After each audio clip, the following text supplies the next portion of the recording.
Right now, without thinking about it, run your fingertips slowly across your forearm.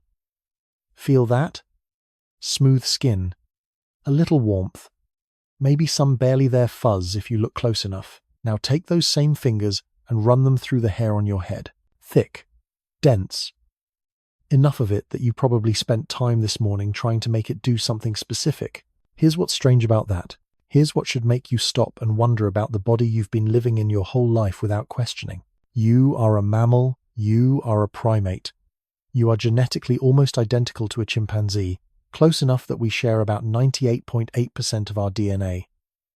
But look at a chimp, then look at your arm. Something happened. Something dramatic. Something that, when you really think about it, makes absolutely no sense. Because humans are the only primate on Earth that lost almost all of their body fur, but kept thick, long hair on their heads. Not some of us. All of us. Every single population of humans across every continent, in every climate, whether our ancestors lived in the Arctic or the tropics, we all did the same bizarre thing. We went naked. Almost completely naked. Except we didn't. Your head right now probably has somewhere between 80,000 and 120,000 individual hairs growing out of it. Long hairs. Hairs that, if you never cut them, would grow down past your shoulders, past your waist, potentially dragging on the ground behind you. A chimpanzee's head hair grows to about 3 inches and stops. Gorillas, bonobos, orangutans, same thing. Short, neat, controlled. Every other primate keeps their fur situation simple. They're either covered in it everywhere, or they're not. The naked mole rat? Naked everywhere. Whales? Lost it all. Elephants? Mostly bare. Just a few bristles. But us? We split the difference in the weirdest possible way. Here's an even stranger fact that most people never learn. You actually have almost the same number of hair follicles on your body as a chimpanzee does. About 5 million. Give or take. You didn't lose the follicles. You're not missing the equipment. What changed is what those follicles produce.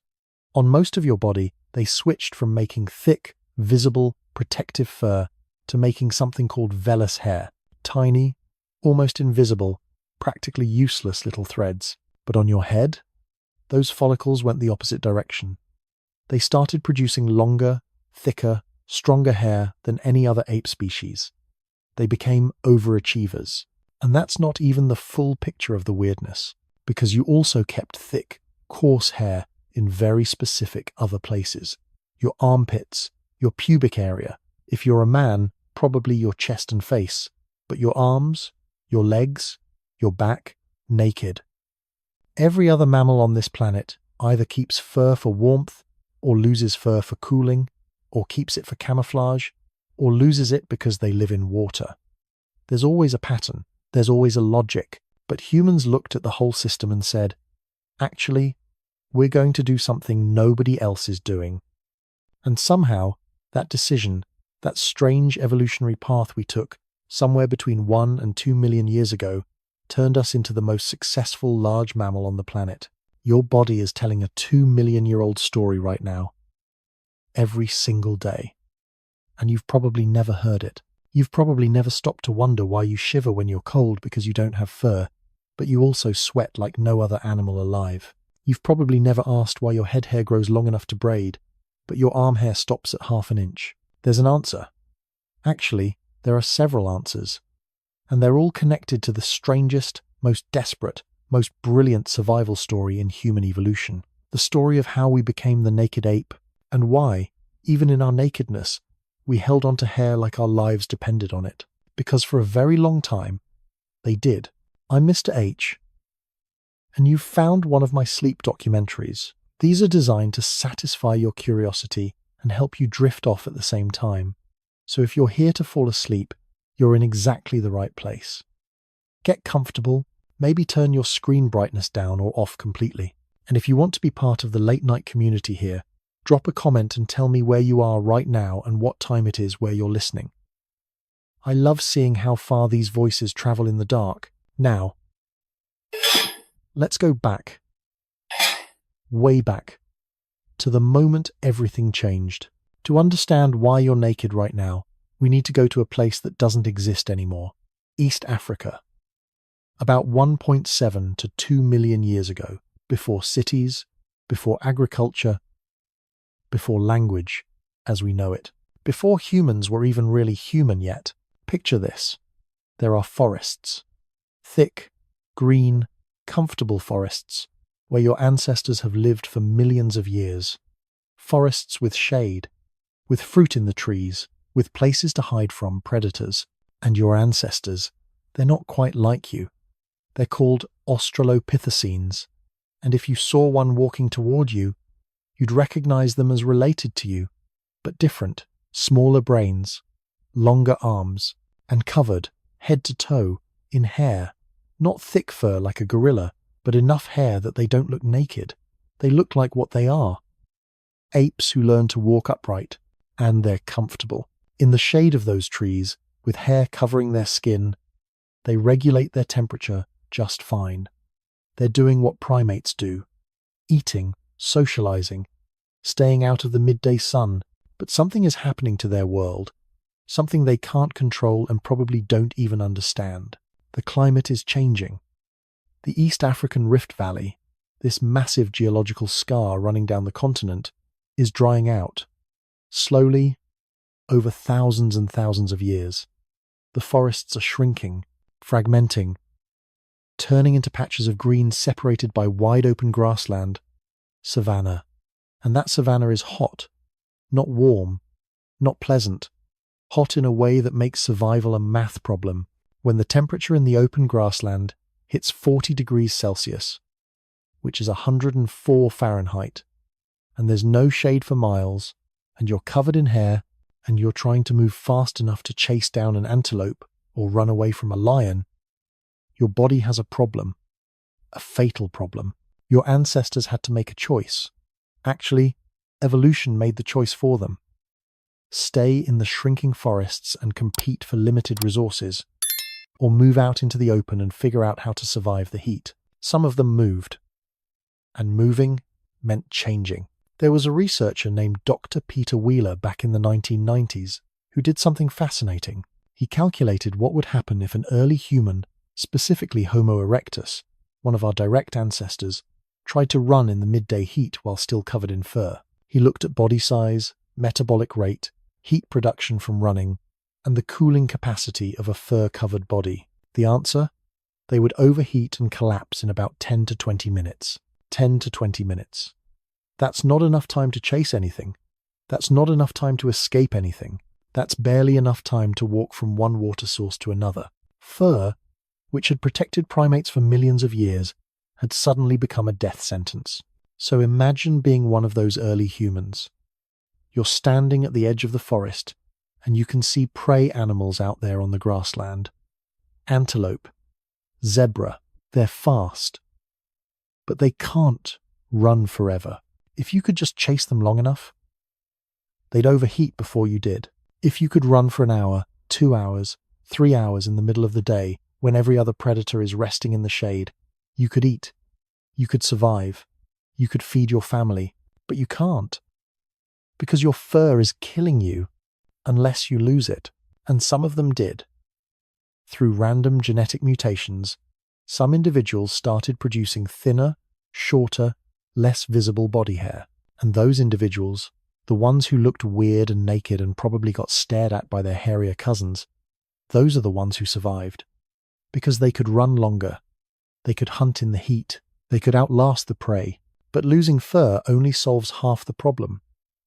You also need a way to cool down actively, not just passively. You need to dump heat fast. So humans developed something that almost no other mammal has. Millions and millions of eccrine sweat glands. Most mammals barely sweat. Dogs pant. Cats lick themselves.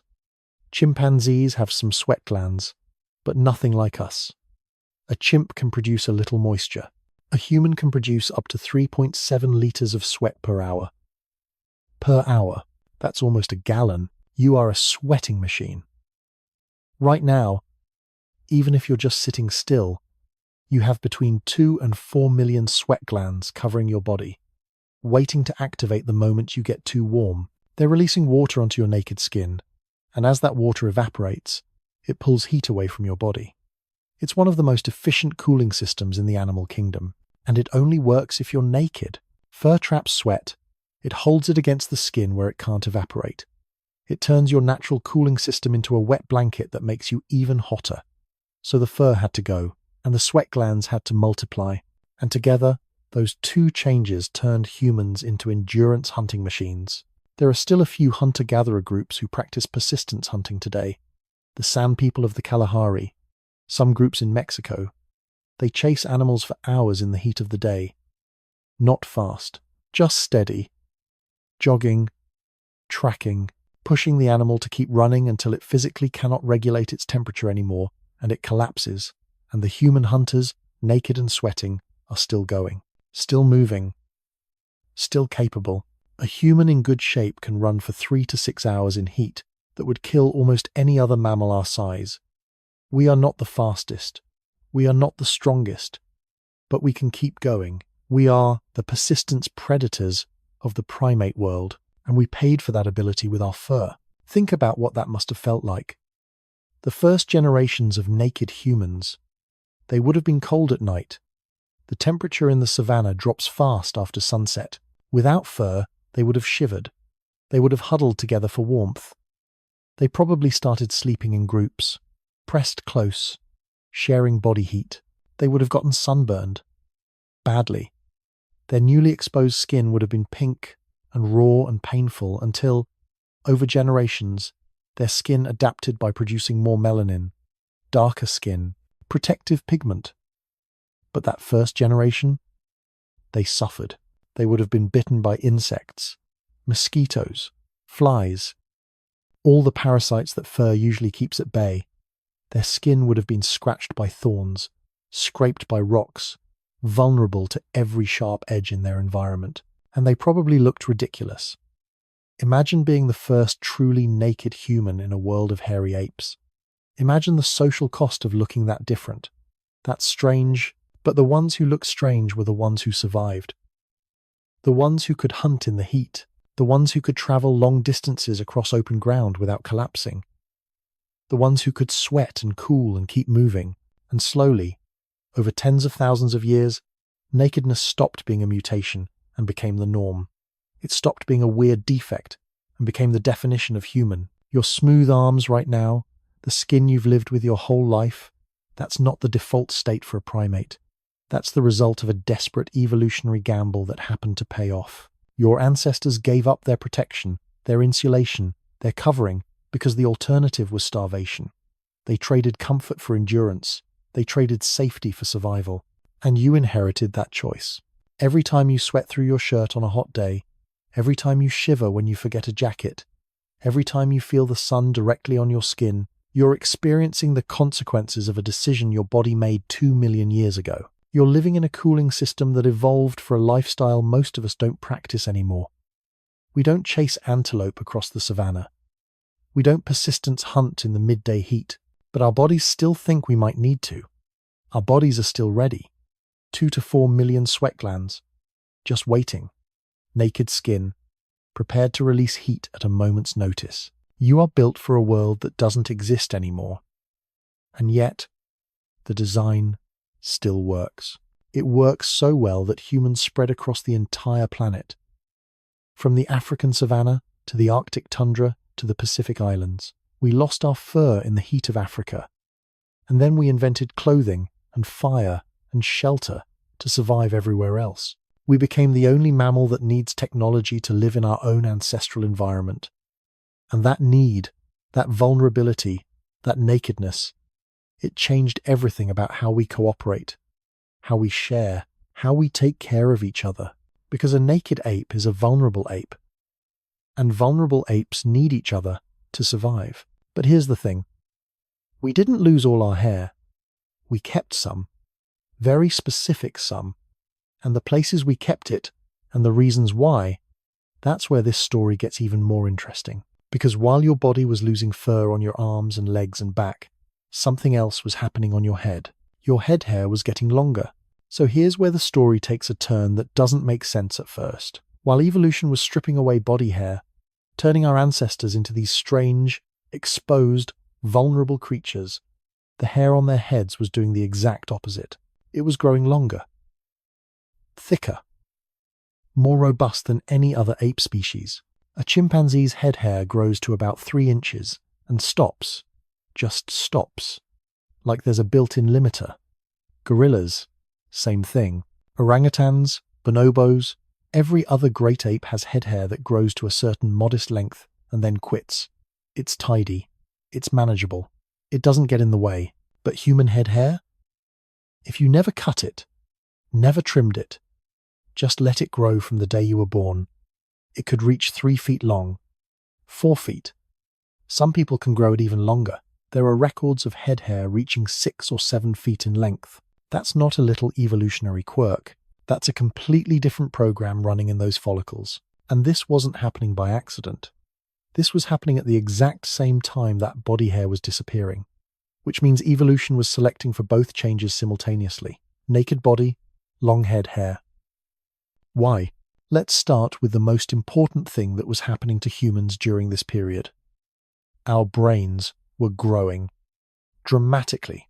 An Australopithecine, those hairy forest ancestors, had a brain about the size of a chimpanzee's, around 600 cubic centimeters. Small, by our standards. But then something changed. Homo erectus shows up in the fossil record with a brain closer to 900 cubic centimeters. Then Homo heidelbergensis with 1200. Then us, Homo sapiens, with about 1400. In evolutionary time, that's an explosion. Brain size nearly tripled in less than 2 million years. And here's the problem with big brains. They generate heat. Lots of it. Your brain right now, sitting in your skull, makes up about 2% of your body weight, but uses about 20% of your energy. And all that energy metabolism produces heat. Your brain is a furnace wrapped in bone. Most of your body can handle getting a little warm. Your muscles can work hot. Your digestive system doesn't care much. But your brain? Your brain is incredibly sensitive to temperature. If your core body temperature rises just a few degrees, you start losing cognitive function. Confusion, disorientation.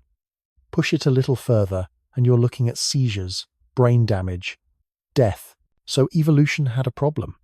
It was building these enormous, energy-hungry, heat-producing brains and putting them inside naked apes who were running around in the African sun. The same sun that made losing body fur necessary was now threatening to cook the most valuable organ humans had. The solution? Hair. But not just any hair. A very specific kind of hair arrangement. There's a researcher named Dr. Nina Jablonski at Penn State who spent years studying this exact question. She looked at how different hair types and arrangements affect heat load on the scalp and brain, and what she found is that scalp hair, the long, thick hair that grows on human heads, can reduce the heat load on your brain by up to 70% when you're under direct sun. 70%. That's not a minor advantage. That's the difference between functional and cooked. Here's how it works.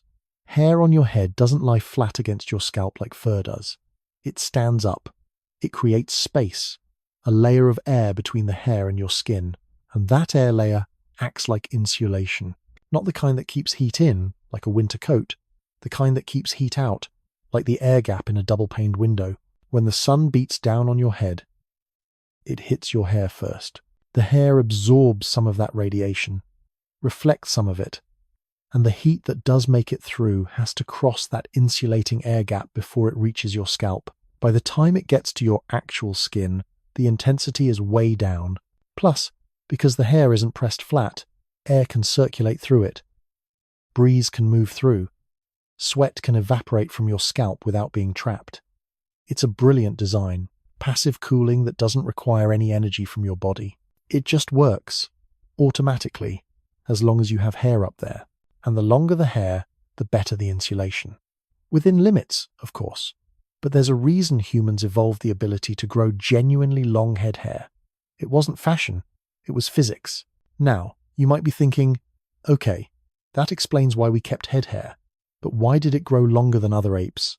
Why not just keep it short like a chimp? Because we weren't living like chimps anymore. Chimps spend a lot of time in the shade.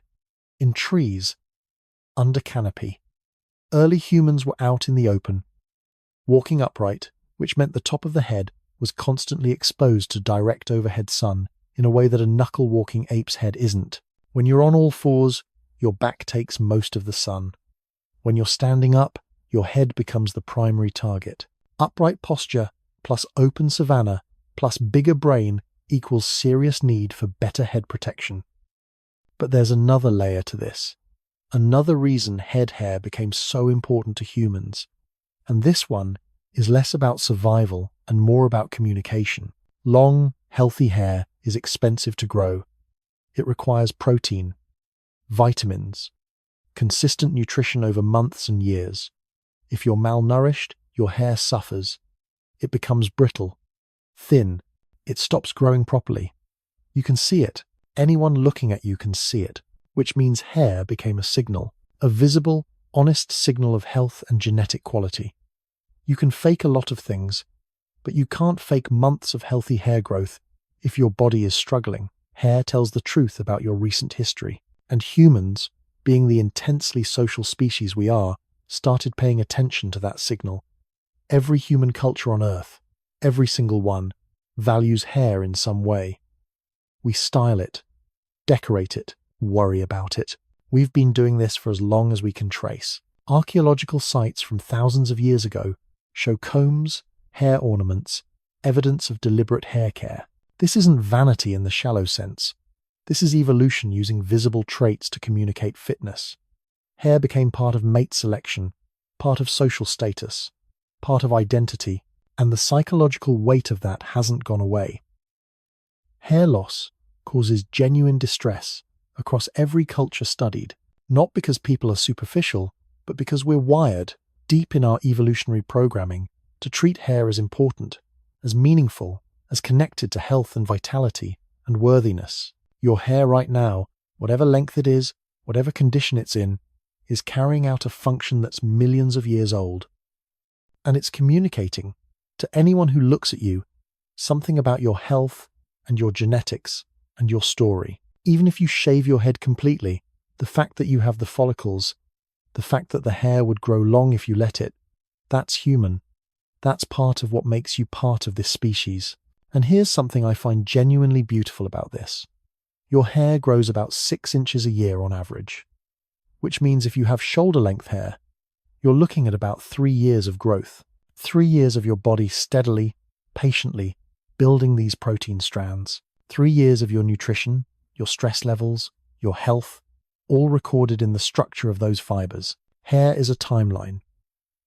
It's a journal your body keeps without asking permission. There are forensic scientists who can look at a strand of hair and tell you what someone ate, what medications they took, what their stress levels were like, month by month going backward. You're wearing your history. Right now, on your head. And when you think about it that way, when you think about hair not as decoration but as protection and communication and record keeping, the fact that we evolved long-head hair starts to make perfect sense. We needed it for shade. We needed it for signaling. We needed it to be visible and meaningful and functional. We became the naked ape, but we stayed the long-haired ape. Both at the same time. Both for good reasons. Now, I'm going to pause here for just a moment. If this is changing how you think about your own body, if you're looking at your hair differently now, I'd genuinely love to hear about it in the comments. I make these documentaries because I find this stuff fascinating, and it means a lot when something lands for someone else too. So if you feel like sharing, I'll read it. But there's more to this story, because head hair isn't the only hair we kept. We also kept hair in places that seem, at first glance, totally random. Armpits, pubic area. For many people, faces and chests. And the reasons for those are completely different from the reasons for head hair. Which brings us to a slightly awkward question. A question that most documentaries skip over because it feels uncomfortable. But we're not skipping it, because the answer tells us something profound about how evolution solves problems.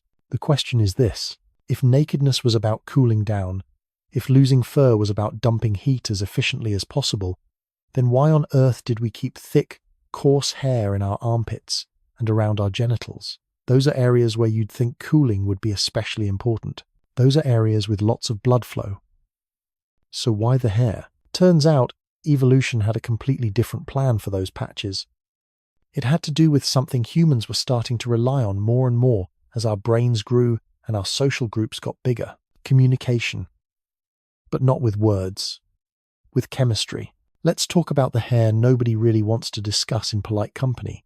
Pubic hair. And while we're at it, the similar coarse hair that grows in your armpits. Because the fact that this hair exists at all, in these specific locations, is one of the more peculiar decisions evolution made with the human body. And yes, I know this might feel a little awkward. We're not exactly taught to think scientifically about these parts of ourselves. But here's the thing. Evolution doesn't do awkward. Evolution does functional. And if hair is growing somewhere on your mostly naked body, there's a reason. Actually, there are several reasons. And they're all kind of fascinating once you get past the initial discomfort of talking about it. First, let's establish what we're dealing with. Pubic hair and underarm hair are different from the hair on your head. They're called terminal hair, which just means coarse, thick, pigmented hair. But they're also different from head hair. They grow to a certain length and then stop. They don't keep growing indefinitely like scalp hair does, and they don't show up until puberty, which is a clue in itself. So why these spots? The leading theories come down to three main functions, and they all probably work together. Theory 1.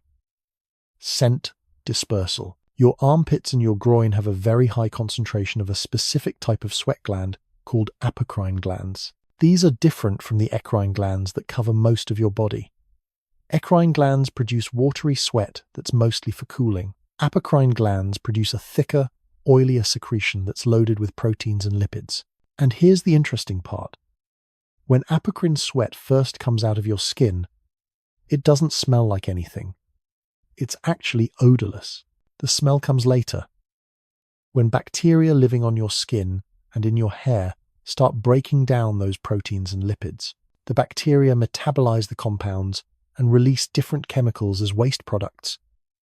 Now, in modern life, we're taught to think of body odor as a problem to eliminate, a social embarrassment, something to cover up with deodorant and perfume. But for most of human history, scent was information, important information. The specific compounds produced in your armpits and groin, chemicals with names like androstenone and androstenol, they vary from person to person. They change based on your diet, your stress levels, your hormones, your health, even your genetic compatibility with potential mates. A researcher named Dr. George Preety at the Monell Chemical Senses Center spent years studying human scent chemistry and found that people can actually detect genetic similarity through smell. We're less attracted to the scent of close relatives and more attracted to the scent of people who are genetically different from us. We can't consciously articulate this, but our noses know. And hair, thick, coarse hair in warm, humid areas increases the surface area for this scent dispersal. The hair holds the secretions. The bacteria colonize the hair. The scent compounds evaporate from the hair into the air around you. It's a broadcasting system. Before humans had complex language, before we could talk about who we were and how we felt, and whether we were healthy or sick or stressed or fertile, our bodies were communicating all of that chemically, and the hair in our armpits and our groins was the antenna. Theory 2. Friction reduction. When humans became fully bipedal, when we started walking upright all the time, our hip structure changed. Our legs came closer together. And suddenly you had skin-on-skin contact in areas that other apes don't really deal with. Inner thighs, the area where your legs meet your torso.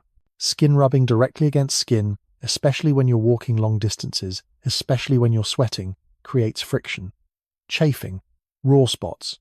Infections, not good when you're a persistence hunter who needs to walk or jog for hours at a time. Hair reduces that friction. It creates a buffer, a layer of soft, flexible material between skin surfaces that allows them to move past each other without abrading. It's the same reason you might put powder or lubricant on areas prone to chafing. The hair is doing that job naturally, and the same logic applies to sexual activity. Human sexual behavior involves a lot of skin-on-skin contact in areas with delicate tissue. Hair provides cushioning, protection, reduced friction in a context where friction could cause damage. A researcher named Dr. Michael Lombardo published a paper back in 2012 pointing out that pubic hair appears specifically at puberty, right when sexual maturity begins. That timing isn't coincidental. The hair shows up when it becomes functionally useful for adult activities. Theory 3. Temperature and moisture regulation. This might seem contradictory to the whole nakedness for cooling thing, but bear with me. Your genitals are extremely temperature sensitive. For people with testes, sperm production requires a temperature slightly cooler than core body temperature. That's why testes are external in the first place. For people with ovaries and a uterus, reproductive organs are internal, but the external tissue is still sensitive to both overheating and excessive cooling. Pubic hair provides a small amount of insulation. Not enough to cause overheating, but enough to buffer against extremes. It keeps the area from getting too cold in cool weather and provides some shade from direct sun in hot weather. It's fine-tuning, and in terms of moisture, hair wicks. It pulls moisture away from the skin surface and spreads it out over a larger area where it can evaporate. In areas that tend to stay warm and humid, areas where moisture could lead to bacterial or fungal infections, having hair that wicks sweat away from the skin is actually protective. So you've got scent dispersal for communication, friction reduction for movement and mating, and temperature-moisture regulation for tissue health. 3 separate functions, all served by the same patches of hair. And the fact that this hair is permanent, that it's been part of human biology for well over 1 million years, suggests it's genuinely useful. Growing and maintaining hair requires resources, protein, energy. If the hair wasn't doing something valuable, it would have disappeared along with the rest of our fur. Now, here's where things get interesting from a cultural perspective. In the last 100 years, maybe a little more, certain cultures have developed strong norms around removing pubic hair, underarm hair, leg hair on women, chest hair on men, depending on the fashion of the moment. And that's fine. People can do whatever they want with their own bodies. Personal choice is personal choice. But it's worth knowing that these are very recent cultural inventions. For 99.9% of human history, pubic hair was just there, doing its job. Nobody thought twice about it. The idea that it should be removed for aesthetic or hygienic reasons is essentially a marketing invention of the 20th century. And from a biological standpoint, the hair isn't unhygienic. If anything, it's protective. It reduces skin irritation. It helps prevent certain types of infections. Removing it can actually increase risk of ingrown hairs, razor burn, folliculitis, and minor skin infections. Again, what you do with your body is entirely up to you. But it helps to know that the default state, the hair being there, isn't a flaw in the design. It's the design working as intended. Your body has been refined over millions of years to do exactly what it's doing right now. The hair grows where it grows because that configuration solved real problems for your ancestors. And your body, which doesn't read fashion magazines or watch advertisements, is still following the old blueprint. The one that worked. So if you've ever felt weird about body hair, if you've ever wondered why you have it or whether you should, just know this. It's ancient, it's functional, and it's completely, utterly normal. You're not broken. You're not excessive. You're not in need of fixing. You're just human. And honestly, that's kind of amazing when you think about it. Your armpits are strange when you really look at them. They're these little hollows tucked under your arms, almost always slightly damp, usually warmer than the rest of your body. And for most people, covered in thick, dark, curly hair that serves no obvious purpose at first glance, except it does serve a purpose. A very specific one. One that most of us spend significant money and effort trying to eliminate without ever understanding why it exists in the first place. Let's start with the most important fact about your armpits. They contain the highest concentration of apocrine sweat glands anywhere on your body. Even higher than your groin, these glands are packed in there, clustered together, producing that thick, protein-rich secretion we talked about earlier. And those apocrine glands are connected directly to hair follicles. The secretion actually comes out through the follicle, coating the hair as it emerges. The hair and the glands are working together as a system. So what's happening in your armpit right now, whether you're aware of it or not, is chemical communication. Your apocrine glands are producing compounds. Bacteria living on your skin and in your underarm hair are metabolizing those compounds. And the result is scent. Your scent, unique to you. Dr. George Pretty, who we mentioned before, did some fascinating work on underarm chemistry. He found that the scent compounds produced in your armpits include androstenone, androstenol, and a whole cocktail of other molecules with complicated names. Androstenone, for instance, is perceived differently by different people. Some find it unpleasant, some find it attractive, some can't smell it at all. There's a genetic component to whether you can even detect it, but the people who can smell it often report that it affects their mood. Androstenol tends to be perceived more positively. It's associated with freshness, attractiveness, approachability. Studies have shown that people in rooms with trace amounts of androstenol rate themselves as more relaxed and friendly. These aren't perfumes. These are signals. When you're stressed, your apocrine glands produce different ratios of compounds. People can literally smell stress on you. When you're attracted to someone, your chemistry changes. When you're sick, it changes again. There are studies showing that people can identify t-shirts worn by their romantic partners just by smell, can identify their own children by smell, can even detect, with better than random accuracy, whether someone is anxious or calm based purely on armpit scent. We don't talk about this much in modern life because we've culturally decided that body odor is bad, something to hide, something shameful. But for most of human history, scent was how we knew each other, how we bonded, how we chose mates and identified kin and sensed emotional states in the people around us. And the hair in your armpits is the delivery system for all of that. Think about the physics for a moment. Smooth skin has limited surface area. Sweat just sits there in a thin layer. It can evaporate, but the scent doesn't travel far. But hair, especially curly hair that creates a three-dimensional structure, has massive surface area. The sweat coats every strand. The bacteria colonize the entire hair shaft. The scent compounds evaporate from all of that surface area and disperse into the air around you. Hair turns your armpit into a scent diffuser, a biological broadcasting tower. And this isn't just about attraction, though that's part of it. This is also about social cohesion, about the way groups of humans bond and synchronize. There's research showing that people living together, spending lots of time in close physical proximity, start to have synchronized menstrual cycles. The mechanism isn't fully understood, but pheromones, chemical signals transmitted through scent, are almost certainly involved. Where are they dispersed from? Hair. There's also evidence that mothers and newborns use scent to bond, that babies recognize their mothers by smell before they recognize them by sight, that nursing mothers produce specific scent compounds that calm and soothe their infants. The armpits, being close to where a baby's face would be during holding and feeding, are perfectly positioned for this. We are, even now, even in our deodorant and antiperspirant modern world, scent-based creatures in ways we don't fully acknowledge. And there's a second function to underarm hair that has nothing to do with scent. It's about cooling. Remember, you're a sweating machine. You produce massive amounts of watery eccrine sweat for temperature regulation. And that sweat needs to evaporate to work. If it just sits on your skin in a puddle, it doesn't cool you. It has to turn into vapor and carry heat away. Hair helps with this. It wicks sweat away from the skin surface and spreads it out over a larger area. More surface area means faster evaporation. Faster evaporation means better cooling. Your armpits are particularly prone to trapping sweat because they're concave.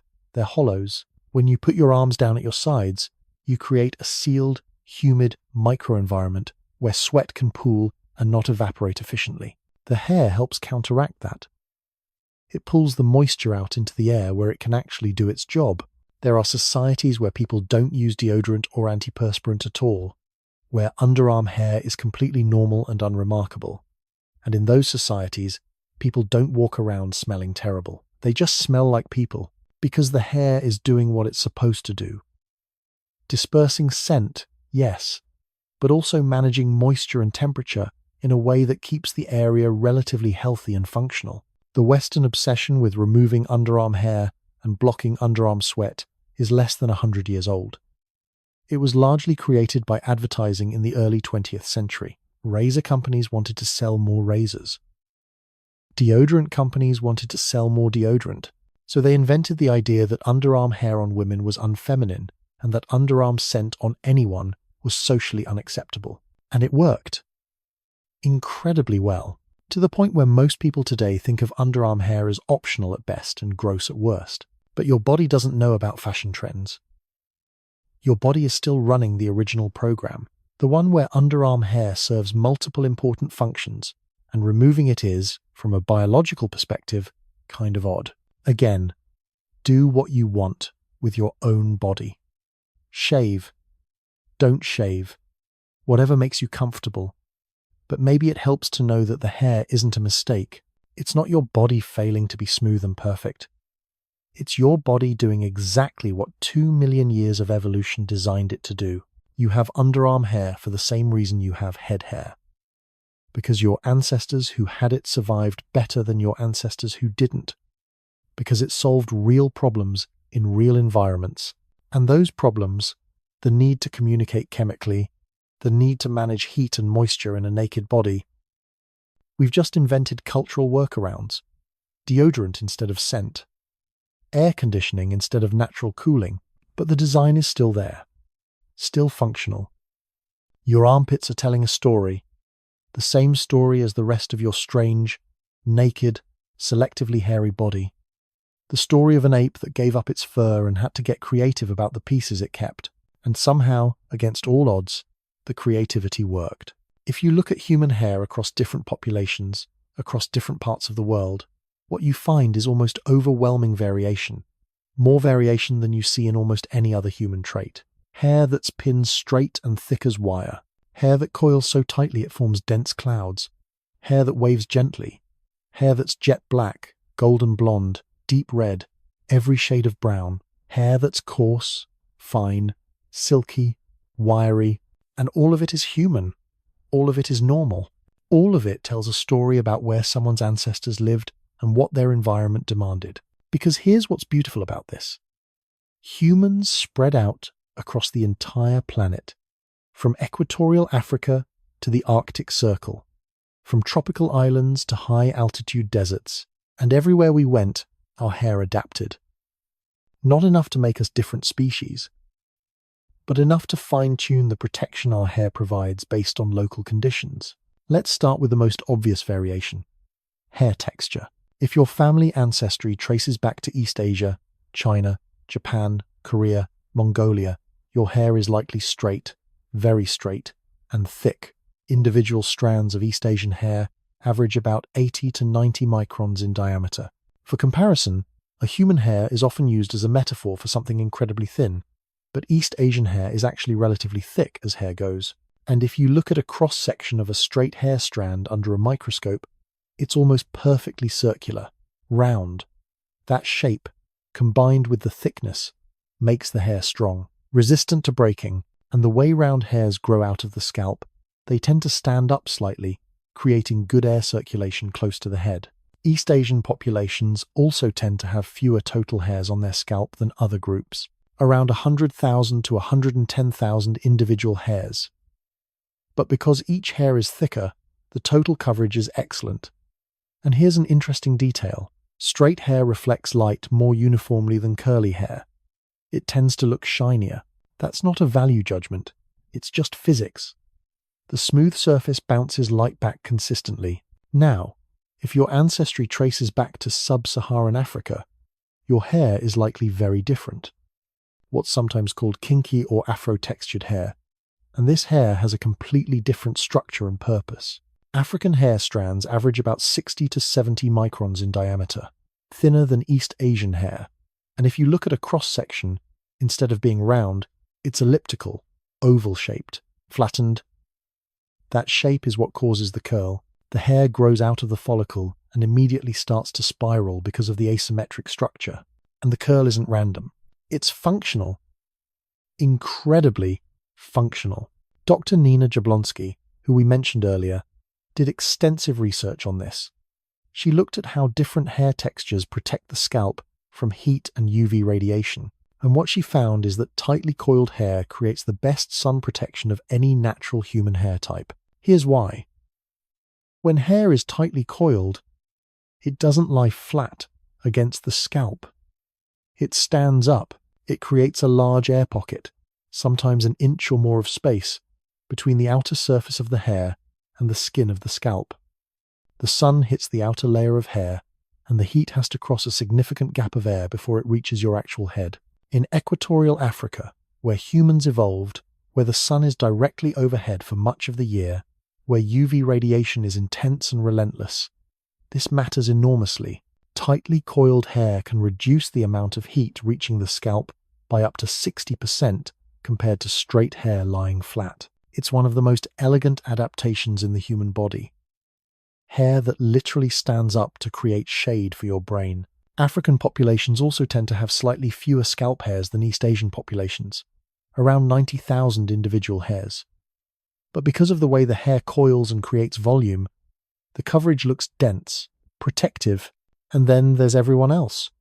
Populations from Europe, the Middle East, South Asia, indigenous Americans, Pacific Islanders. Hair texture in these groups tends to fall somewhere in the middle, wavy, loosely curled, sometimes straight, sometimes curly, often varying even within the same family. Caucasian hair, to use the broad anthropological term, averages about 70 to 80 microns in diameter. Cross-sections show oval shapes, but less flattened than African hair. The result is waves, or loose curls rather than tight coils, and the total number of scalp hairs averages around 100,000. This intermediate texture makes sense when you look at where these populations evolved, not at the equator with intense year-round sun, but not in the far north either. Temperate zones, Mediterranean climates, places where sun protection matters but isn't quite as critical as in tropical Africa. What's fascinating is that you can map hair texture pretty accurately just by looking at ancestral UV exposure. The closer to the equator your ancestors lived, the more likely you are to have tightly coiled hair. The farther from the equator, the straighter your hair tends to be. And this isn't about one hair type being better than another. Straight hair works beautifully in East Asian climates. Coiled hair works beautifully in African sun. Wavy hair works beautifully in temperate zones. Evolution doesn't play favorites.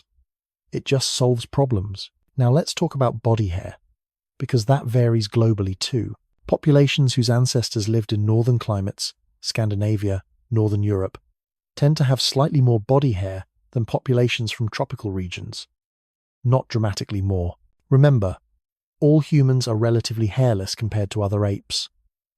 The theory is that in colder climates, having a bit more body hair, even the fine vellus hair we talked about earlier, provides a tiny bit of extra insulation without interfering with sweating capacity. It's a minor adaptation, but over thousands of generations, minor adaptations add up. Conversely, populations from very hot, humid tropical climates tend to have even less body hair than average. The selective pressure for maximum cooling efficiency was slightly stronger in those environments. But here's what's important to understand. All of these variations are superficial, surface level. We're talking about hair thickness, hair texture, hair density. We're not talking about different cooling systems. We're not talking about different species. Every human population, regardless of hair type, has the same basic setup. Millions of sweat glands, mostly naked skin, head hair for brain protection, strategic patches of coarse hair in armpits and groin. The underlying architecture is identical. The variations are just fine-tuning. Adjustments, like different paint colors on the same model of car. And genetically, hair is incredibly complex. Color, texture, thickness, growth rate, curl pattern, which means you can have siblings with noticeably different hair even though they share the same parents. You can have populations with wide internal variation even though they've lived in the same region for thousands of years. Hair doesn't follow simple inheritance patterns. It's messy. Beautifully messy. And this brings me to something I think is worth sitting with for a moment. The sheer diversity of human hair, the fact that we vary so much in this one trait, is actually evidence of how recently we all shared common ancestors. If human populations had been separated for millions of years, we'd see much bigger differences. We might see some populations that re-evolved fur, some that lost hair entirely, genuinely different adaptations. But we don't see that. We see minor variations on a single theme. Because humans only left Africa about 60 to 80,000 years ago, that's nothing in evolutionary time. A blink. We haven't been separated long enough to become truly different. We're all still the same strange naked ape, just wearing slightly different versions of the hair our African ancestors developed 2 million years ago. A person with straight black East Asian hair, and a person with tightly coiled African hair, and a person with wavy red European hair are all working with the same basic equipment, the same evolutionary inheritance, the same solution to the same problem of being a big-brained ape trying to survive in the heat. We just adapted that solution to different skies, different angles of sun, different intensities of UV, and I find that deeply moving. Because it means that when you look at someone whose hair is completely different from yours, you're not looking at a stranger. Not really. You're looking at a cousin whose ancestors took a different path for a few thousand years, but who's still fundamentally, biologically, unmistakably human. Same nakedness underneath, same need for protection, same story, just told with a different accent. Now, before we go further, I want to take a quick moment. If these connections between our bodies and our ancestral environments are resonating with you, if you're finding value in these stories, consider becoming a channel member. It's a simple way to support this work, and it helps me keep making these late-night explorations. There's a join button below if you're interested. No pressure, just an invitation. All right, we've talked about why we lost our fur, why we kept our head hair, why we kept hair in specific patches, and how hair varies across humanity. But there's another side to this story. A quieter, sadder side. Because when we lost our fur, when we became naked, we didn't just gain advantages. We lost things too. Real things, important things, and understanding what nakedness cost us, what our ancestors gave up to become who we are. It makes you realize that evolution isn't about perfection. It's about trade-offs. There's something we haven't really talked about yet. Something that gets overlooked when we focus on the advantages of being naked. The cooling capacity, the endurance hunting, the big brains. We talk about what we gained, but we don't talk much about what it cost. And losing our fur cost us. Deeply, in ways that still echo through human life today. Imagine for a moment what it's like to be a chimpanzee. You wake up in the forest. The morning air is cool, but you're fine. Your fur keeps you warm. You move through the trees. Branches scrape against you, but your fur protects your skin. The sun comes up, gets hot, but you're in the shade most of the time, and your fur isn't thick enough to overheat you in the forest environment. A mosquito lands on you. It struggles to find skin through your hair. You brush it off easily. You have a built-in layer of protection against cold, against sun, against insects, against the 1,000 small abrasions that come from moving through a wild environment. You're covered. Now imagine being one of the first naked humans. Standing at the edge of the savannah as the sun comes up, your skin is exposed, all of it, and the temperature drops at night, out there in the open grassland. It drops significantly. You're cold, actually cold in a way your furred ancestors never were. Your body is losing heat to the air around you, and you have nothing to stop it. So you move closer to your family group. You huddle. This is where human closeness might have started. Not from some noble impulse toward community, but from simple desperation. Naked apes get cold. Naked apes need each other just to make it through the night. And when the sun comes up, the problem reverses. The savannah heats up fast. 40 degrees Celsius. 45, no shade for miles. And your naked skin is absorbing all of it. Not just heat, but ultraviolet radiation. Intense UV that's damaging the DNA in your skin cells with every minute of exposure. Your body adapts over generations by producing more melanin, darker skin, better protection. But that first generation of naked humans, they burned, painfully, repeatedly, their skin blistered and peeled and scarred. And even with darker skin, even with maximum melanin production, nakedness still means higher rates of skin cancer than any furred animal experiences. That's a cost, a real cost, something your ancestors paid with their bodies so that you could exist. Then there are the insects, mosquitoes, tsetse flies, ticks, biting flies of a dozen species, all of them carrying diseases, malaria, sleeping sickness, typhus, 100 other parasites and pathogens. Fur isn't perfect protection against insects, but it helps. It creates a barrier. It makes it harder for insects to reach skin and find blood. Naked skin is easy. It's right there, exposed, vulnerable, and humans, living in East Africa where many of these diseases evolved, would have suffered terribly. Still do, in regions without modern medicine. The mortality rate from insect-borne illness in tropical regions is staggering even now. Imagine what it was like 2 million years ago. Your ancestors itched. They swelled from bites. They got sick. They died from diseases carried by insects that could reach them easily because they had no fur. That's part of the price of nakedness. And then there's simple physical protection. Fur cushions. When you fall, when you brush against something sharp, when you're running through tall grass full of thorns, fur takes the damage instead of your skin. Naked humans bleed more easily, bruise more easily, scar more easily. Every scrape, every cut, every thorn that catches you, it goes directly into your skin. No buffer, no protection. And in an environment without antibiotics, without antiseptics, without even clean water half the time, every broken skin surface is a potential infection, a potential death sentence. There's evidence that early humans developed much thicker skin than our ape relatives. The dermis layer, the deep layer of skin, became tougher, more resistant, but it still wasn't as good as fur. It couldn't be, so humans adapted in a different way. They invented technology. There's a researcher named Dr. Mark Pagel who did genetic analysis of human lice. Stay with me here, this is relevant. There are two types of lice that live on humans. Head lice, which live in scalp hair. And by looking at the genetic divergence between these two species, Pagel was able to estimate when they split, when body lice evolved as a separate species from head lice. And that tells us when humans started wearing clothing regularly enough that lice could specialize in living in our clothes instead of on our bodies. The date?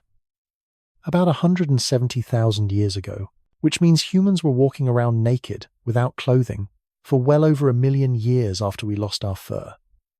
1 million years of being cold at night, 1 million years of sunburn, 1 million years of mosquito bites and thorn scratches and all the vulnerabilities that come with exposed skin. And eventually, we invented clothes. Animal skins at first, later woven plant fibers, and suddenly we had artificial fur we could put on and take off, fur we could adjust based on the temperature. But the fact that we needed to invent clothing at all, that's evidence of the problem. No other ape needs clothes.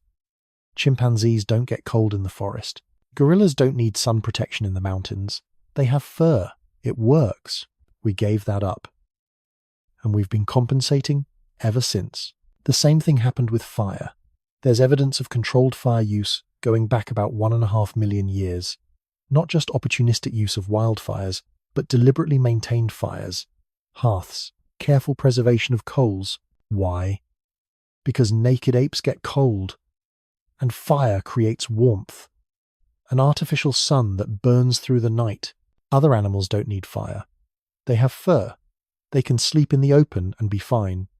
Humans can't. We need fire, or shelter, or both, just to survive in the very environment where we evolved. We became the only animal that requires technology to live in our ancestral range. That's not a triumph. It's a vulnerability, a deep dependency that other species don't have. And there's a psychological dimension to this that I think gets missed.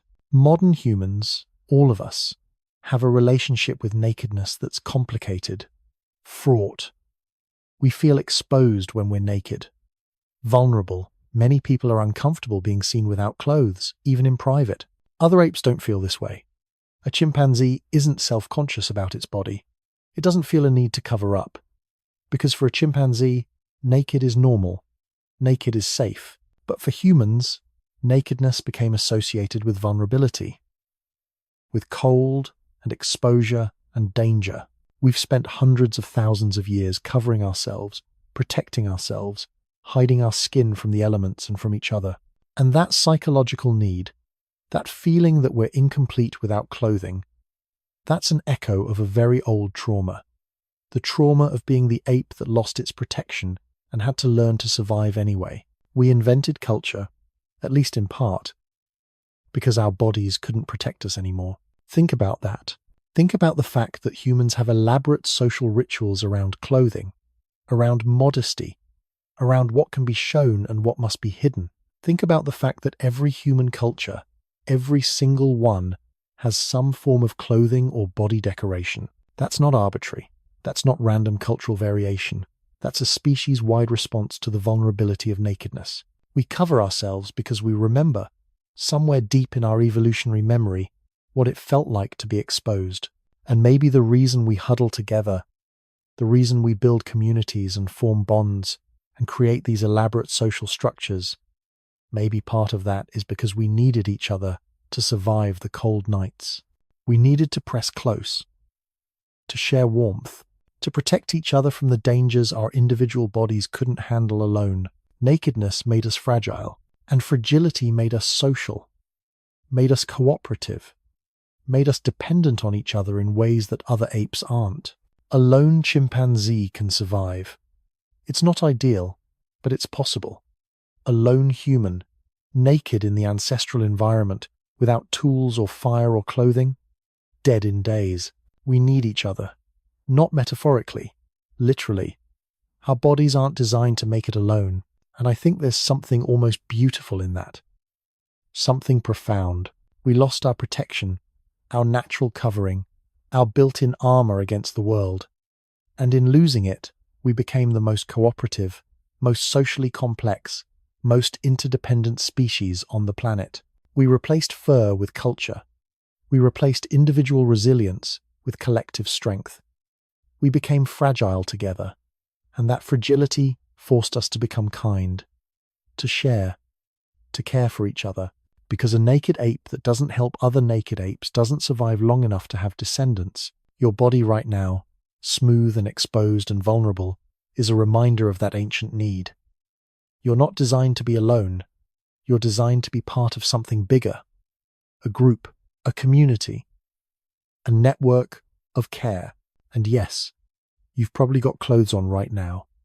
And yes, you've got shelter and heating and all the technology that makes nakedness survivable. But underneath all of that, you're still a vulnerable creature. Still an ape without fur. Still dependent, in 1,000 small ways, on the kindness and cooperation of other humans. And maybe that's okay. Maybe that's even good, because the things we lost when we lost our fur, the protection and the independence and the ability to survive alone, maybe those losses taught us something worth knowing, that we're better together. That vulnerability can be a kind of strength, that needing each other isn't weakness. It's just what it means to be human. So, we've been talking about hair like it's this perfectly designed system. Head hair for sun protection, armpit and pubic hair for scent and friction, loss of body fur for cooling, everything purposeful, everything functional. But evolution isn't actually that clean. Evolution is messy. It's full of compromises and leftovers and features that used to make sense but don't anymore. And if you look closely at the hair on your body, at all the little patches and quirks, you start to see the accidents, the remnants, the evolutionary loose ends that never quite got cleaned up. Let's start with the ones that still make sense. The ones where we can point to a clear function, your eyebrows. You probably don't think about them much unless you're grooming them, or unless you've seen someone without them and noticed how strange it looks. But eyebrows are doing something genuinely important. They're channeling water away from your eyes, sweat running down your forehead, rain falling on your face, any moisture coming from above. Your eyebrows catch it and redirect it to the sides, away from your eyes, This matters enormously if you're a persistence hunter chasing prey for hours. If sweat is constantly dripping into your eyes, burning them, blurring your vision, you're at a serious disadvantage. Eyebrows are basically built-in rain gutters for your face. Simple. Same with eyelashes. Those short, curved hairs growing from your eyelids, they're not decoration. They're filters. They catch dust, debris, small insects, anything that might fall or fly into your eyes, and they reduce evaporation from the surface of your eye by about 50%. Your eyes need to stay moist to function properly. Eyelashes help with that, so those make sense. Clear functions, clear benefits, but then you get into weirder territory. Nose hair, the coarse hair that grows inside your nostrils. Most people find it annoying. Trim it or pluck it. But it's doing something. It's filtering particulates out of the air you breathe. Dust, pollen, small particles that could irritate your lungs. People who live in very dusty environments, deserts, areas with a lot of airborne debris, they tend to have denser nose hair than people in cleaner environments. So there's a function there. But it's also kind of a crude solution. Modern humans living in cities with air pollution probably need nose hair more than our savanna ancestors did. But we're stuck with whatever genetic baseline we inherited. Some people have a lot, some people have very little. The variation doesn't seem to match current need very well. It's functional, but barely. Like evolution shrugged and said, "Good enough." And then you get to ear hair. And this is where things get strange. When you're young, you probably don't have much ear hair. Maybe a little fine fuzz inside the ear canal, but nothing visible. But as you age, especially if you're male, hair starts growing from places it never grew before. The tragus, that little flap of cartilage in front of your ear canal. Long, dark, wiry hairs, sprouting from places where they serve no obvious purpose whatsoever. What is that about? Honestly, we don't know. The best guess is that it's vestigial, a leftover. In our furred ancestors, the ears would have been covered in hair like everything else. And maybe the genetic program for growing hair on the ears never fully turned off. It just got dialed way down. And then, as you age, as hormone levels change, the program gets dialed back up a little. Not much, just enough to be noticeable and annoying. But it doesn't do anything. Ear hair doesn't protect your hearing. It doesn't filter sound. It doesn't insulate your ears in cold weather, not in any meaningful way. An accident of genetic regulation that evolution hasn't bothered to fix because it doesn't hurt you either. Evolution only removes traits if they're actively harmful. If they reduce your chances of surviving and reproducing, annoying doesn't count. Pointless doesn't count. As long as it's not killing you, evolution leaves it alone. And that brings us to the strangest part of human hairlessness. The fact that we're not actually hairless at all. Look closely at your arm right now. What you probably think of as smooth, bare skin is actually covered in hair. Tiny, fine, almost invisible hair called vellus hair. It's so thin and short that you barely notice it. Maybe 30 to 40 microns in diameter, nearly translucent. But it's there. Vellus hair covers almost your entire body. Your face, your arms, your legs, your back, your stomach. The only places it doesn't grow are the palms of your hands, the soles of your feet, and your lips. Everywhere else, you've got these tiny little hairs. And here's the remarkable thing. You have roughly the same number of hair follicles on your body as a chimpanzee. About 5 million total. You didn't lose the follicles when you lost your fur. The follicles are still there, still active. They just switched from producing thick, visible terminal hair to producing this nearly invisible vellus hair. Why keep it at all? Why not shut the follicles down completely if we don't need fur? The honest answer is we're not entirely sure. There are theories. Vellus hair might help with tactile sensation. The hairs are connected to nerve endings, and they can detect very light touch, air movement across the skin. They might act as tiny sensors helping you feel your environment. They might also help with wound healing. There's some evidence that hair follicles play a role in skin repair, that they contain stem cells that can help regenerate damaged skin. Keeping the follicles active, even if they're just producing tiny hairs, might preserve that healing capacity. Or it might just be evolutionary inertia. Turning off 5 million follicles completely might require more genetic changes than simply switching them to a different hair type. Evolution takes the path of least resistance.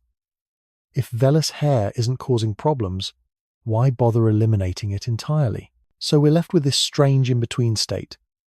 Naked enough to cool efficiently, hairy enough to still have millions of active follicles doing almost nothing. And then there's my favorite evolutionary leftover. Goosebumps. You know the feeling. You get cold, or scared, or you hear a piece of music that moves you, and suddenly the skin on your arms prickles up. Little bumps appear. The hair stands on end. This is called piloerection, the technical term for making your hair stand up. And in a furred animal, it serves two important functions. First, when you're cold, raising your fur traps more air close to your skin. Air is a good insulator. Fluffed up fur creates a thicker layer of warm air around your body. That's why birds fluff their feathers in winter. Same principle. Second, when you're scared or trying to look threatening, raising your fur makes you look bigger, more intimidating. A cat arching its back with its fur standing up looks twice its normal size. It's a threat display. Humans still have the reflex.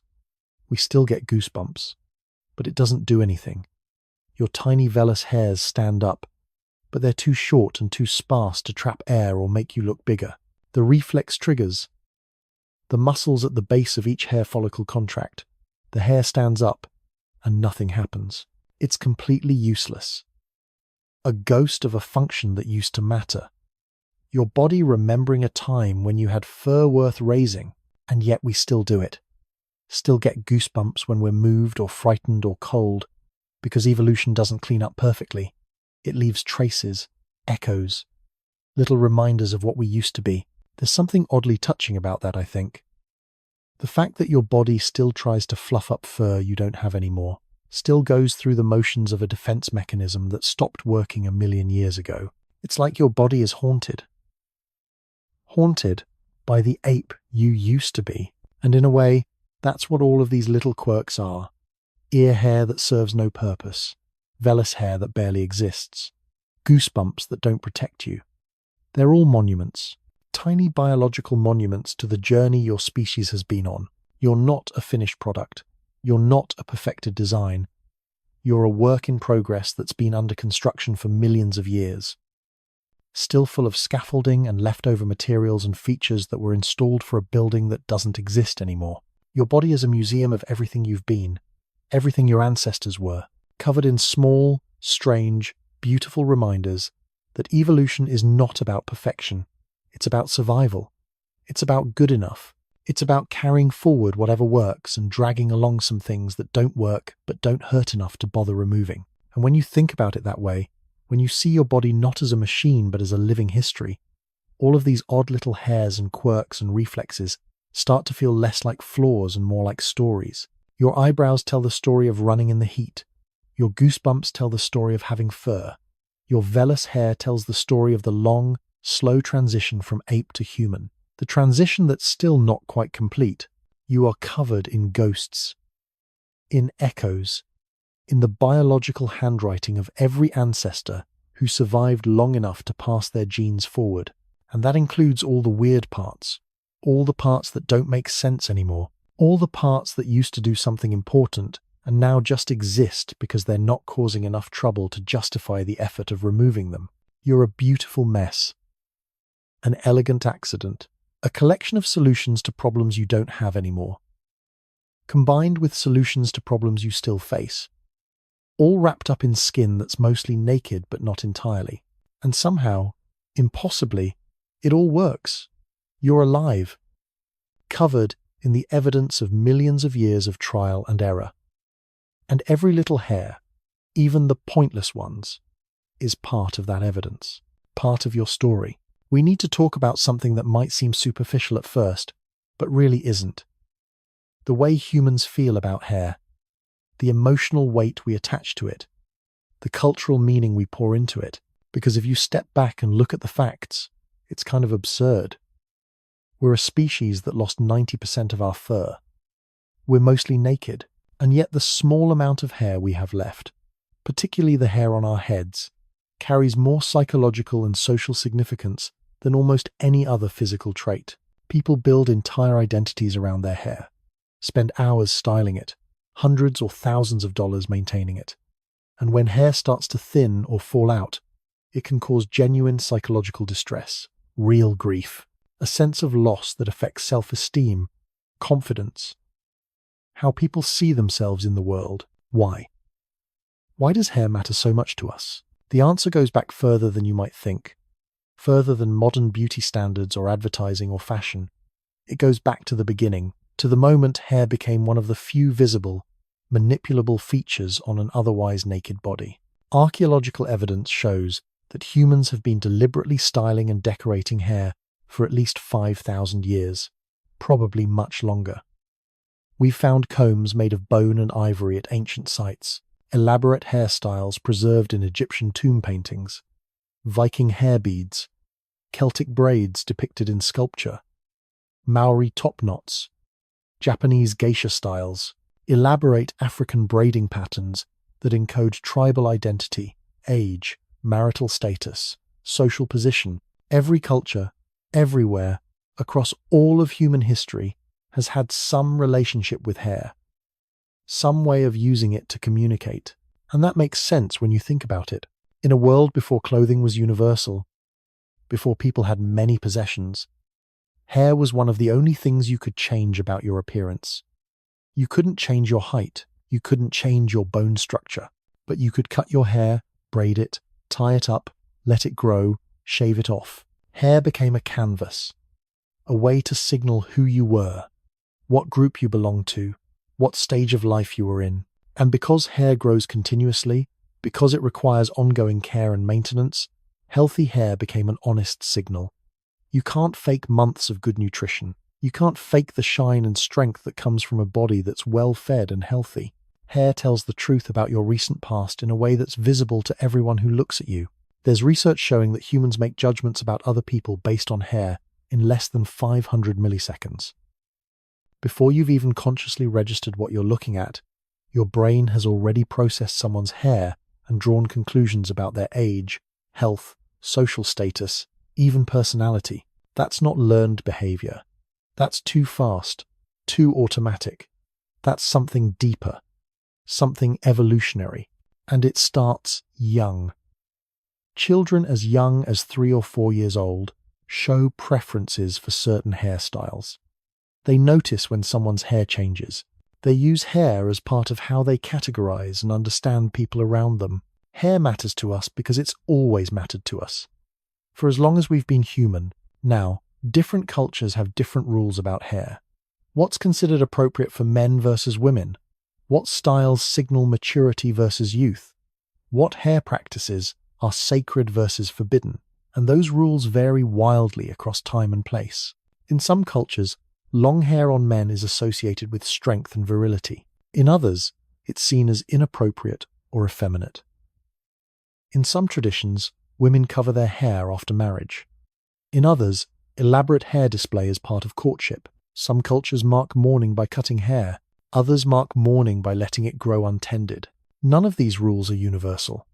None of them are biological imperatives. They're cultural inventions. But the fact that every culture has some rules about hair, that's universal. The fact that hair carries meaning, that's universal.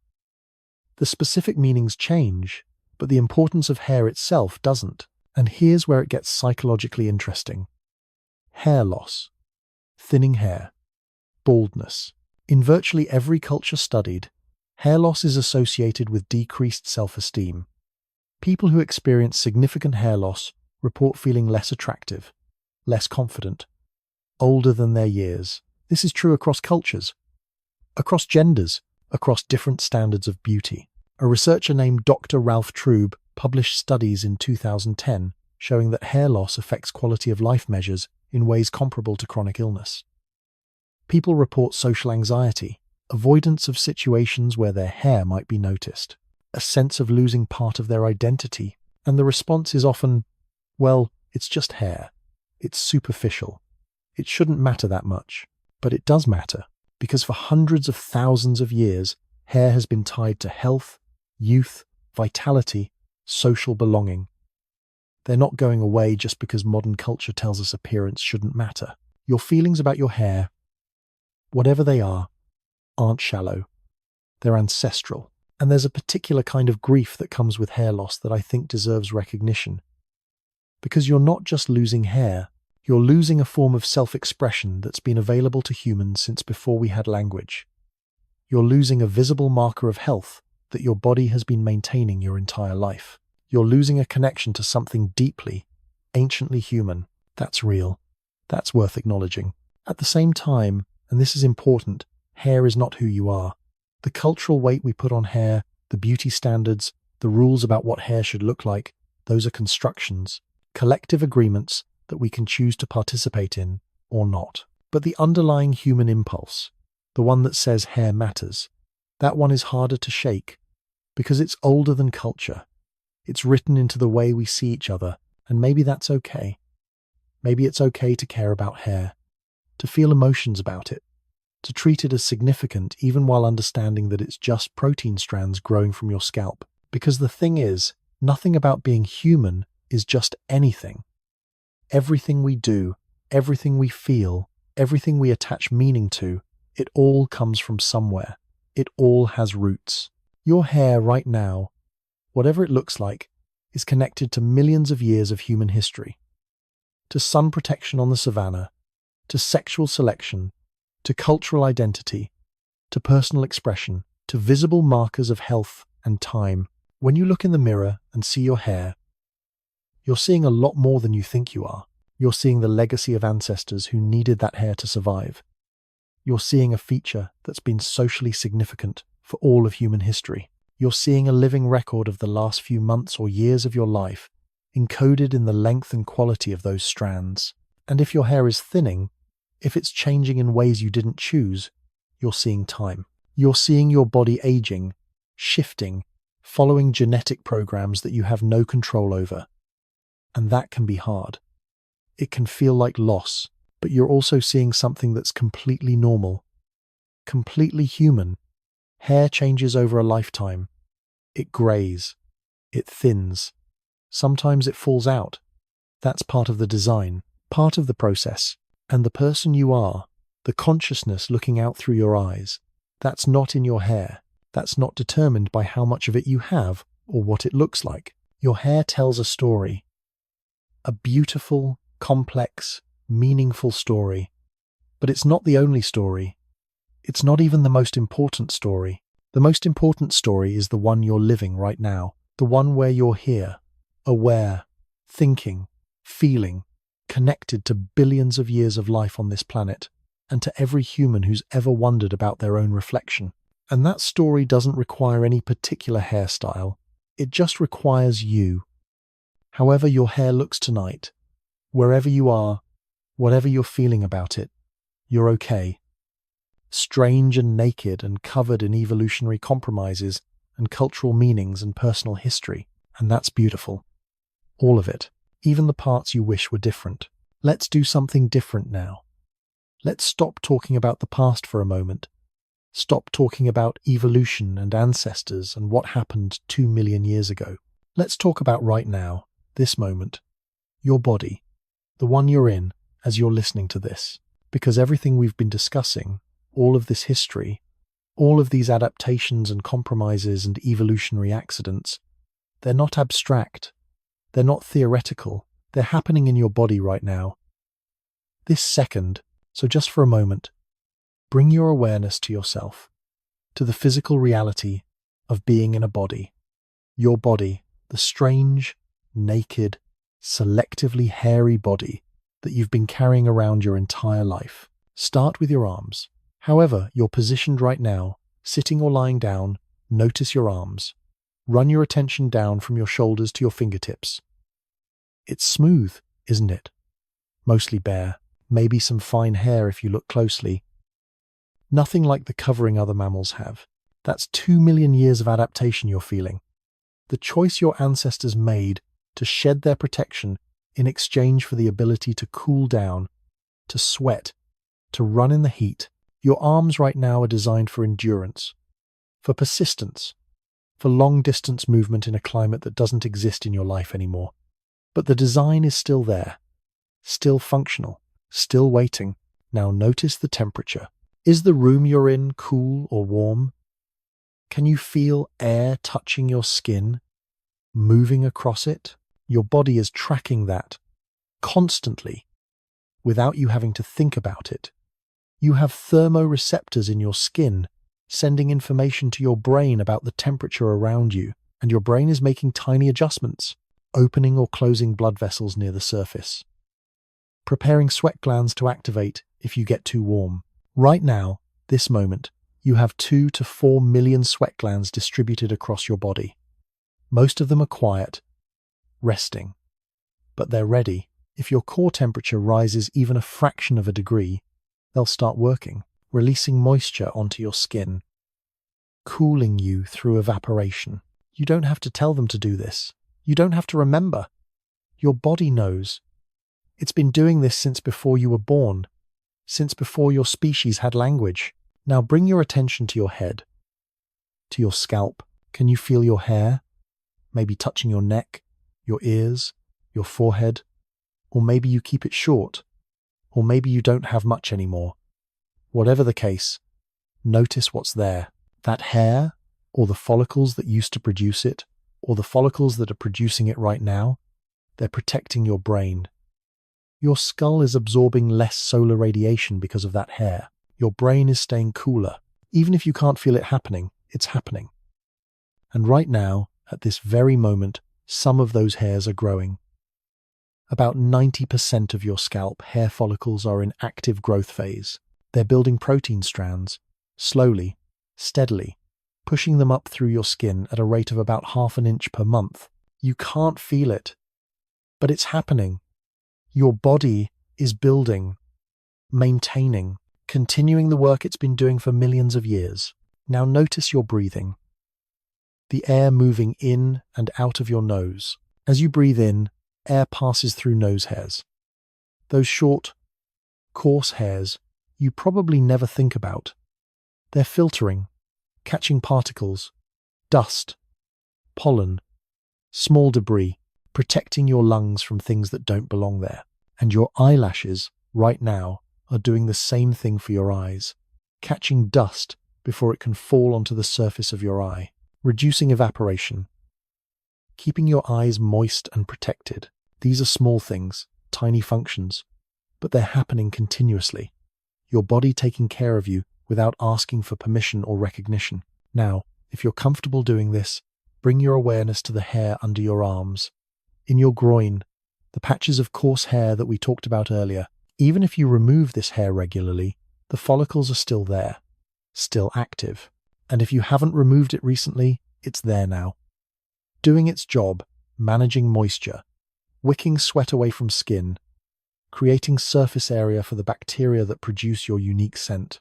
Your body is communicating, right now, chemically, in ways you're not consciously aware of, producing compounds that carry information about your health, your stress level, your hormonal state. This isn't happening in the past. It's not a story about your ancestors. It's you. Your apocrine glands are working. Your eccrine glands are ready. Your hair, wherever it grows on your body, is serving functions that evolution refined over millions of years. And here's what I want you to really feel, if you can. None of this requires your effort. None of it needs your conscious control. You don't have to remember to sweat when you're hot. You don't have to think about growing hair or filtering air or producing scent or regulating temperature. Your body knows how to do all of it. It's been doing it since you were born. It'll keep doing it until you die. You are, right now, a collection of ancient solutions to ancient problems. And those solutions are working. Quietly, automatically, perfectly. Your strange, naked body is taking care of you. It's cooling you when you need cooling, protecting your brain from heat, filtering the air you breathe, growing hair where hair matters, producing the chemistry of communication. And it's doing all of this while you think about other things, while you work and worry and plan and dream. Your body is just handling it, in the background, constantly. You don't have to be different. You don't have to be more. You're already what 2 million years of survival looks like. You're already the result of countless generations of humans who made it, who endured, who adapted, and their adaptations are in you. Working right now, feel your skin, feel the air touching it.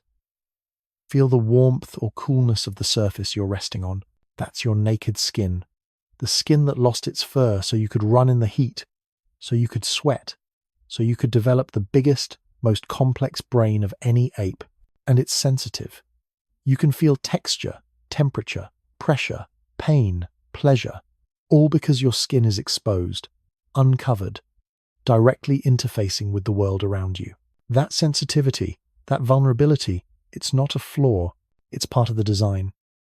It's how you know you're alive, how you feel connected to your environment, to other people, to the physical reality of existence. Your naked body is a sensing organ, an interface, a way of experiencing the world that's unique to humans. And right now, it's experiencing this moment. Notice it. Not to change it, not to judge it, just to notice. You are here. A strange, wonderful, imperfect body that's doing exactly what it was designed to do, keeping you alive, keeping you cool, protecting your brain, filtering your air, growing your hair, producing your scent, feeling your world, all of it automatic, all of it working. You don't have to do anything. You don't have to be anything other than what you are right now, a naked ape. Lying in the dark, listening to a voice tell you stories about who you are, and the answer is simple. You're a survivor, a continuation, a living embodiment of everything that worked. Your body knows what it's doing. It's been doing this for a very long time. And tonight, right now, it's doing something else, something it's very good at. It's preparing to rest. Your temperature is dropping slightly. Your breathing is slowing. Your body knows it's safe to sleep, safe to let go, safe to drift. And you can trust that. You can trust your body to keep working while you rest, to keep breathing, keep regulating, because that's what it does. That's what it's always done. You're safe. You're whole. You're exactly right. And you can rest now. Your skin is the largest organ you have. It wraps around everything else, holds you together, separates you from the world while also connecting you to it. And right now, quietly, without fanfare, it's doing exactly what it needs to do. It's breathing. Not the way your lungs breathe, but in its own way. Your skin is absorbing tiny amounts of oxygen from the air, releasing carbon dioxide. It's a small contribution to your overall respiration, but it's happening. Your skin is also sensing, every square inch of it covered in receptors, touch receptors, pressure receptors, temperature receptors, pain receptors, millions of them, sending constant streams of information to your brain. Most of that information never reaches your conscious awareness. Your brain filters it, decides what's important and what can be ignored. Always feeling, always monitoring the boundary between you and everything else. And it's protecting you. This thin barrier, this layer of cells that's constantly renewing itself, it's keeping the outside world outside, keeping bacteria and viruses and toxins from entering your body, creating a seal that's flexible enough to move with you, but strong enough to hold you intact. Your skin right now is doing all of this.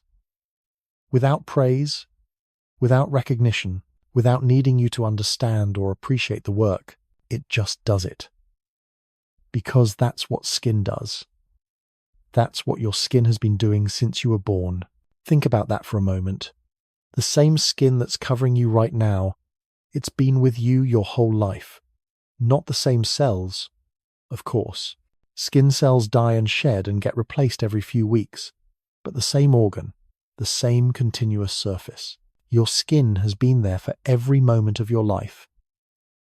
Every experience, every touch, every temperature change, every scrape and bruise and healing. It's kept you safe, kept you whole, kept you separate and connected at the same time.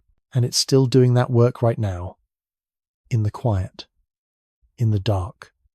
While you drift towards sleep, your skin is regulating your temperature, opening tiny blood vessels near the surface if you're too warm, letting heat radiate away, closing those vessels if you're too cool, keeping warmth inside where you need it. And it's doing this in response to signals so subtle you'd never consciously notice them. A tenth of a degree temperature shift. A slight change in the air around you. Your skin responds. Adjusts. Maintains. You have 2 to 4 million sweat glands embedded in your skin. Most of them quiet right now. Resting. If you got up and started moving, started generating heat, those glands would activate within seconds. They'd start releasing moisture onto your skin surface, and as that moisture evaporated, it would pull heat away from your body. But you're not moving, you're resting, so the glands rest too. Your skin knows what to do. It's known for 2 million years, since your ancestors lost their fur and had to learn a new way of staying cool. And the hair that's left, the fine vellus hair covering most of your body, the coarser terminal hair in specific places, all of that hair is rooted in your skin, growing from follicles that have been active since before you were born. Right now, some of those follicles are in growth phase, building protein strands, cell by cell, pushing them slowly upward through the surface of your skin. Some are in rest phase, taking a break before starting the cycle again, and some are in the shedding phase, releasing old hairs to make room for new ones. All of this happens without your input, without your awareness, your body managing itself, maintaining itself, following ancient rhythms that have nothing to do with your conscious mind. 5 million follicles, the same number a chimpanzee has, most of them producing hair so fine you can barely see it, but they're there, active, working. You didn't lose your hair follicles when you became human. You just changed what they produce. Thin instead of thick, short instead of long, nearly invisible instead of obvious. But the machinery is still there, still functioning, still part of who you are. And your skin, holding all of those follicles, protecting all of those glands, sensing all of that information, it's doing its job perfectly. You don't have to tell it how. You don't have to remind it. You don't have to worry that it might forget. Your skin knows. Your body knows. It's been taking care of you since the moment you existed. And it will keep taking care of you tonight, tomorrow, for as long as you're alive. That's not something you have to earn. It's not something you have to deserve. It's just what bodies do. What your body does, it maintains, it protects, it regulates.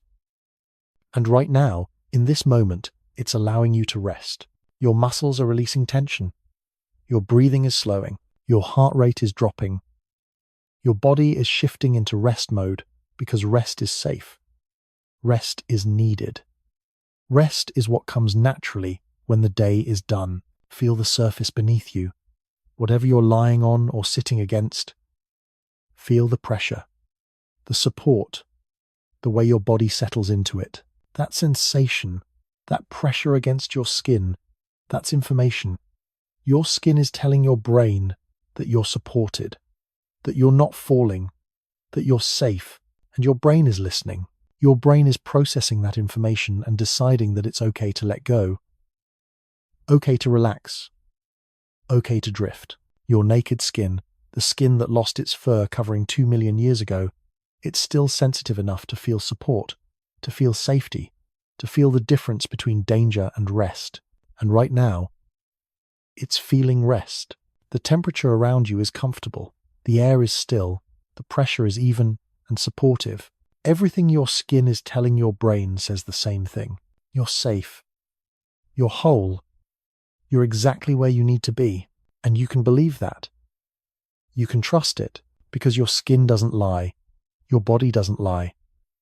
This is what safety feels like. Right now, your skin cooling gently, your hair resting in its follicles, your sweat glands quiet, your temperature perfectly regulated without any effort from you. Your body is at peace, and when your body is at peace, your mind can be at peace too. You don't have to stay awake. You don't have to keep thinking. You don't have to solve anything or figure anything out. Your naked, strange, beautiful body is handling everything, just like it always has, just like it always will. The wisdom isn't in your thoughts. The wisdom is in your skin, in your cells, in the automatic processes that have been refined over millions of years. And that wisdom is saying one thing, very clearly, very gently.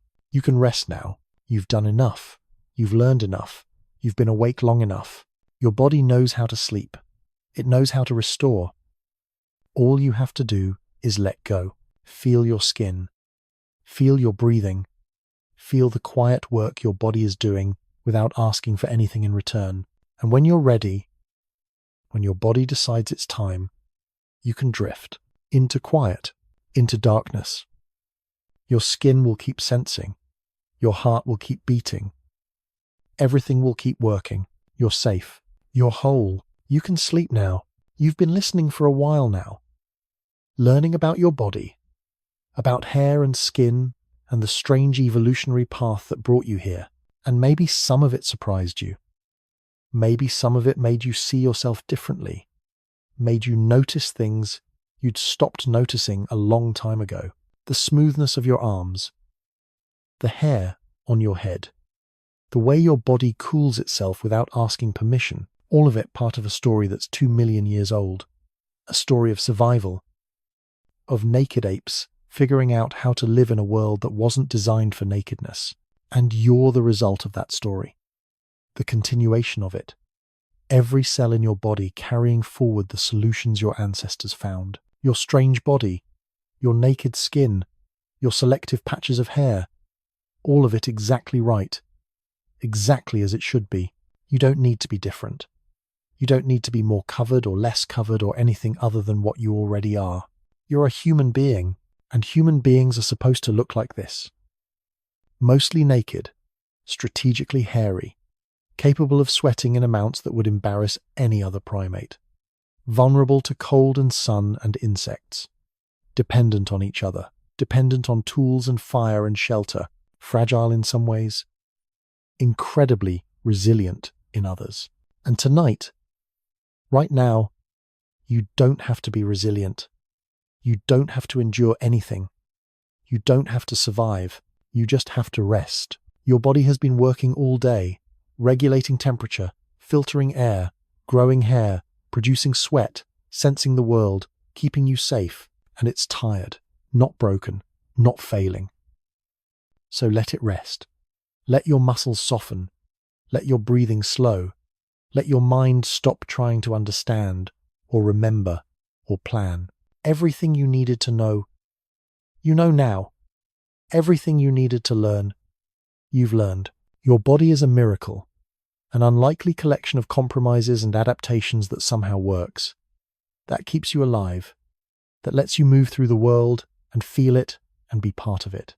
And you've spent enough time thinking about it for one night. Now it's time to just be in it. To let it do what it knows how to do. To let it sleep. Feel the surface beneath you. Feel the weight of your body settling. Feel your chest rising and falling with each breath. Slow breaths. Easy breaths. Your body breathing itself without needing your help. Your skin is the perfect temperature. Your hair is resting in its follicles. Your sweat glands are quiet. Everything is working. Everything is well. And you, the awareness inside all of this biology, you can let go now. You don't have to hold anything together. Your body will hold itself together. It's been doing that since before you could think. Since before you had words. It knows what to do, and what it needs to do right now is rest. So rest. Let the darkness be gentle. Let the quiet be comfortable. Let your thoughts slow down and drift apart like clouds. You are safe. In this moment, in this body, in this bed or chair, or wherever you are, nothing is chasing you. Nothing is threatening you. The world can wait until tomorrow. Tonight, you're just a body. A tired, strange, perfectly designed body that needs to sleep. And you deserve this. This rest. this peace, this letting go. You deserve it because you're alive, because you made it through another day, because your ancestors survived long enough to give you this body, and you're carrying it forward as best you can. That's enough. You're enough. However your hair looks, however your skin feels, however naked or covered or strange or normal you think you are, you're enough. And you can sleep now. Your body will keep working. Keep breathing. Keep protecting. All through the night.